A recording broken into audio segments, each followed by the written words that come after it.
Welcome to Social Computing for Business. This is a 2-hour session, and in the first hour we'll be talking about doing research, and in the second hour hopefully you'll be able to do a doing research workshop with library staff. So in this doing research learning module, we're going to cover some of the things that you should think of when you're doing research. So what is research? Well, it's a systematic investigation to develop theories, establish evidence and solve problems.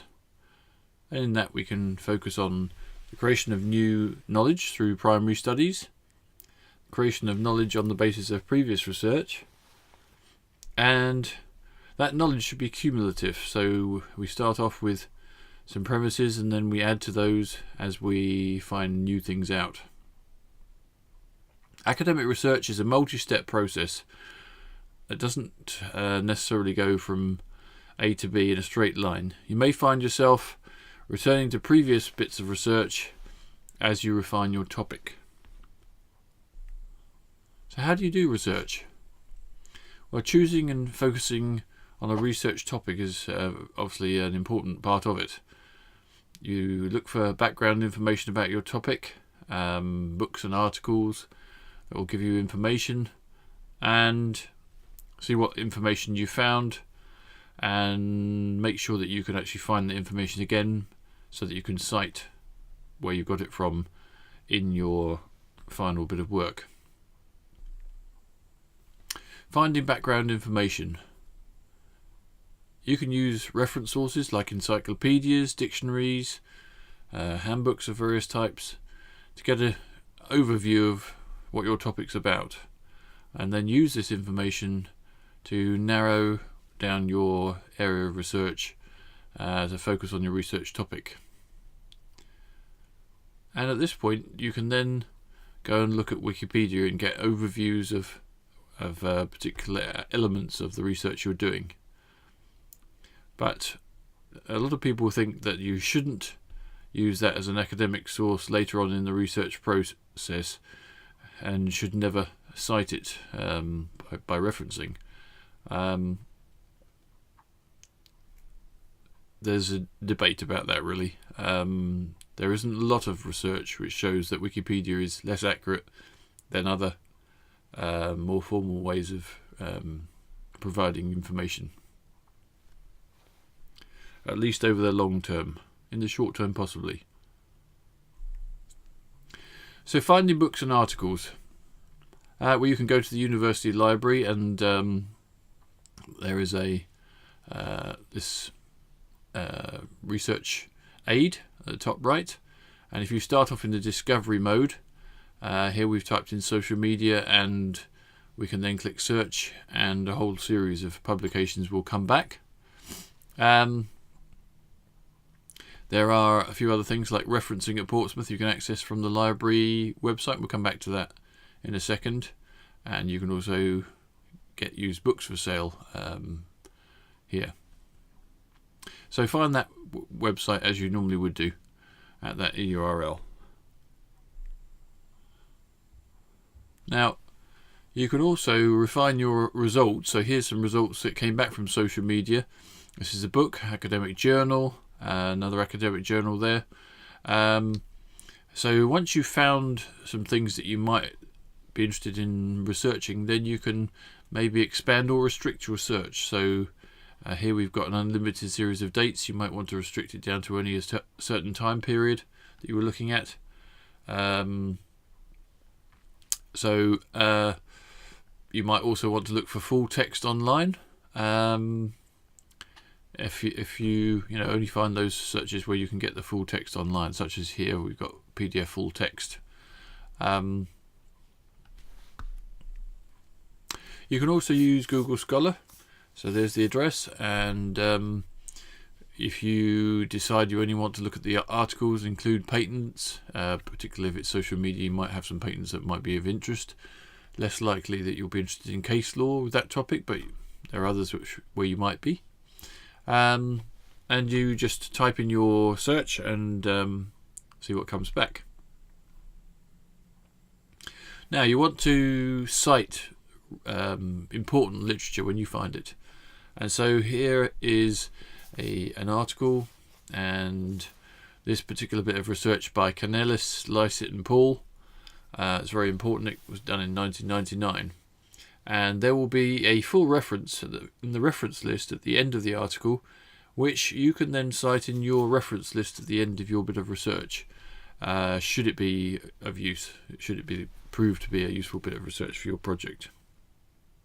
So let's just have a look at that reference in a bit more detail. So you have a list of authors, you then have the title of the article, the name of the journal. So if you're going in a journal, then you look at the journal title. You've got the volume and issue in orange there, and the year of publication, and the page numbers, which you write PP, etc. So you always cite, in this case, a journal in that way. And there are a whole series of ways to cite different types of media listed in referencing at Portsmouth and in other printed papers you can get from the library. So now, supposing you knew that a particular journal contained some very interesting stuff, and you wanted to search through it for a particular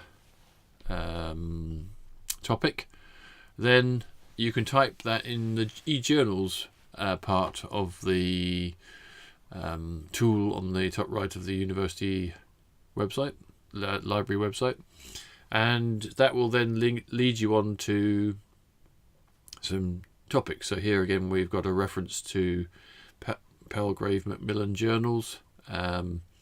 You can go and find the journals, the monthly dates of the journals over a period, over history, and then when you click on one of those, you can find, in this case, the bit of literature we were looking at before from 1999, as you can see here down the bottom here.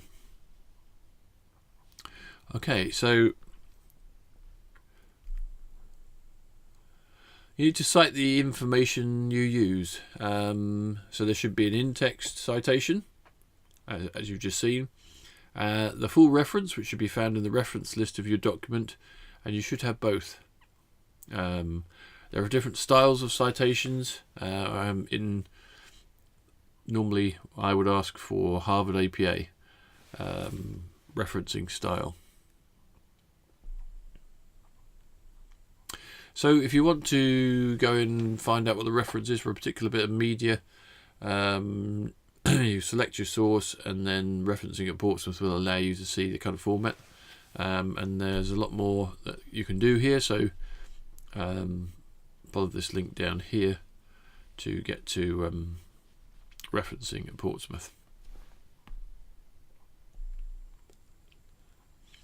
So a research paper structure normally is of the form: you have an abstract, an advert for the paper, a short introduction, the literature review where other people's papers are commented on, or at least not commented on, discussed, revealed without comment, and then the methods of inquiry that you've used or that the author has used are talked about. The results are presented without any comment, and then it's only in the discussion that you can actually say what your views on A, the literature research, and B, the results are. And finally you have the references, and you might have a list of figures, you might have glossary of terms if there's some technical terms in the report. So here's an abstract in the Journal of Social Media and Society: the influence of Snapchat on interpersonal relationship development and human communication. And the bit below is the abstract. It's advertising what this paper is about so that people can go and find it, and lists of abstracts are quite common. It's a summary of the paper. So why was the study done? What hypothesis was involved that might be proved or disproved? Some important results, what were they, and the implication of the findings, all summed up in 250 words or something like that. In the introduction, you have a background to the study, a brief overview of the current state of the field, and you cite other people's work. You state how the authors or author arrived at the research question that's being discussed and why it's an important question and should be discussed. In the literature review, you take a critical look at existing research relevant to the question that you're investigating, so that you can identify the problem, the full extent of it, later develop a hypothesis, what you think about it or what you want to prove is true or false about it, and later develop a method of investigating that, which you will put in a subsequent section. It's not just a summary of a series of research papers. You're not summarising them independently. You're trying to create a flow between them. So you evaluate the research papers and show the relationships between the different works. Assuming that there are relationships, you are certainly trying to find papers that would have the relationship which would allow you to prove what your intent is. But it shouldn't contain your own opinions. It's a review of the literature that other people have come up with, what they've done. So approach it with the following questions. What do we already know in the area concerned? What are the key concepts? What are the existing theories? What are the inconsistencies, if there are some, and that's what you'd be looking for those if you're trying to disprove a theory. What evidence is lacking, inconclusive, contradictory or too limited, and can you find different evidence? And what views need to be tested further? And you can then talk about that later, or you can say how you investigated those in your methodology and then talk about them again in the results. The methodology or methods. You want to have a clear, concise description of what you do in investigating the problem, and if that was an experimental setup, then you need to reveal what it is, perhaps having some pictures of it. Define the subjects, the way you went about data collection, whether it was a survey, whether it was an interview, whichever means you did it by experiment, and then an analysis of how well that methodology was done and how you avoided bias, that kind of thing, and how you proved your hypothesis using statistics, for example. The method should be clear enough to repeat the experiment or whatever you're investigating again and to get the same results if that was part of it. So the results section after that is what you found. And if there's data, you represent the data as graphs and tables. You have good figures and legends. So, for example, the descriptions of the scales, make sure that those are clear and the right choice of scale. Description of their results and or your results, but no discussion of the implications, because that comes later in the discussion. So in your discussion, you can interpret the results. You can report on your views of what other people thought in the literature review and how that related to your experiments or your hypothesis, what the implications are. So does it support an argument that supplement A might improve endurance, for example, or how knowledge of the forces at the knee during a cutting manoeuvre might be used to reduce injury risk? You also could suggest some other future directions for research, which is always good to do, and you can put those in a recommendation, which shows that you appreciate that you might have considered you've written War and Peace of research, but in actual fact you might not have come up with all the answers. So as a student, you want to show that you understand that there are weaknesses in your research. It could be the numbers in the surveys too low to be statistically significant, or it might just be that you know that there is another thing that you could have researched or should be researched, which will take the subject on that you now realise was another good route to follow. So in the references, the expansion of the citations. So if you've got the discussion, then you have your references. You list what you've cited in the text, the full references, the author's title, the journal where the papers were published, if it's from a journal. And it's very important that you do cite all your sources so that you're not plagiarizing somebody else's work. If you reference somebody else's work, then you can't be accused of plagiarism. You might be, if you only reference 3 or 4 sources, you'll be accused of poor scholarship, perhaps, but you won't be accused of plagiarism, which is an assessment offence. There are 2 citation methods at Harvard and numeric system, and I would always favour the Harvard system. Individual journals may use different referencing methods, so bear that in mind. So how to write a literature review? Well, it's a critique of the literature. You don't go through each paper doing a summary paper by paper. You deal with themes and try to draw together the results from several papers into each theme, and maybe use subheadings to identify your themes within what you're writing. Try and create a logical progression through the subject. This is very important to make the arguments flow, and you may need to go back and reorder your references and try to make them match what arguments you now realise you want to make in your discussion. You can perhaps reorder the sources so that they nicely flow and you can relate back from the discussion, sometimes the methodology, back to the literature and back again. It makes for a much better story, and that's what becomes interesting and gets more marks. Use what you've learned about research design to critically evaluate the results of the papers you are discussing. In writing style, be economical. Waffle doesn't get much marks, or any marks. Be precise. Don't generalise. Be specific if you can.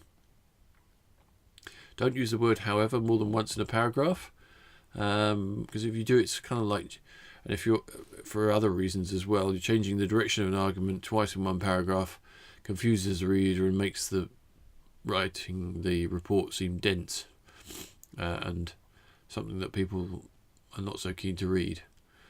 So don't use however too often, and its sister moreover, which international students quite often use moreover. So be careful how you use those.